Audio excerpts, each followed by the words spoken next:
Good afternoon, Attorney General A. Mitchell Palmer. I'd like to ask you a few questions about the Red Scare. I'd be happy to speak with you. In 1919, when I was Attorney General, the communists in this country were responsible for a great deal of terrorism. They tried to bomb my house. Attorney General, don't you admit that some of these communists you are referring to were simply Union members?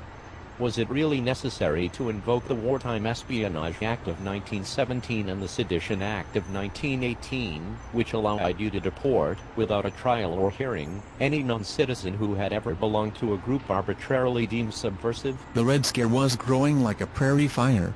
The blaze of revolution was sweeping over every American institution of law and order. We had to do something to stop the Bolshevik menace. What about your Pomeranians? Just before Christmas, your men rounded up 49 resident aliens, including feminist and anarchist Emma Goldman, packed them onto an army transport, and sailed them out of New York Harbor bound for the Soviet Union. Newspapers nicknamed it the Soviet Ark, and you promised that other ships would follow. Those wobblies were threatening our country. The press praised me as a tower of strength to my countrymen.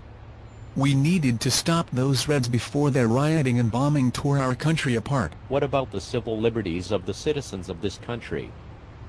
Didn't your General Intelligence Division, created in August of 1919, specifically target left-wing groups and aliens?